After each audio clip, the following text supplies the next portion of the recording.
राज्याचे कृषी मंत्री दत्ता भरणे यांनी कर्जमाफी संदर्भात एक महत्त्वपूर्ण माहिती दिली आहे।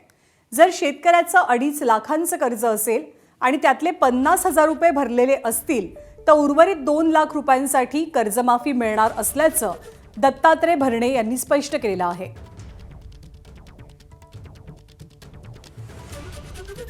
सरकारने नुकतीच शेतकऱ्यांसाठी कर्जमाफीची योजना जाहीर केलेली आहे आणि ही कर्जमाफी 2 लाखांपर्यंत मर्यादित आहे। 2 लाखापेक्षा जास्त थकबाकी आहे।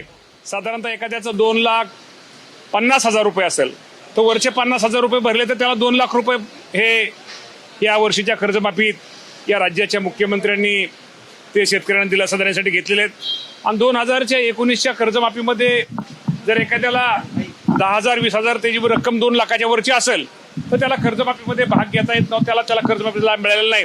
त्यामुळे ते 2019ला पण ते वंचित आहेत आणि आजही ते वंचित 2019 मुळे राहत आहेत। त्या शेतकऱ्यांना त्या बाबतीमध्ये काय करता येईल त्यांचा कसा, कारण आचारसंहिता असल्यामुळे मला काही गोष्टी क्लिअर बोलता येणार नाहीत। या बाबतीमध्ये राज्याचे मुख्यमंत्री या बाबतीमध्ये निश्चित प्रकारे निर्णय घेतील।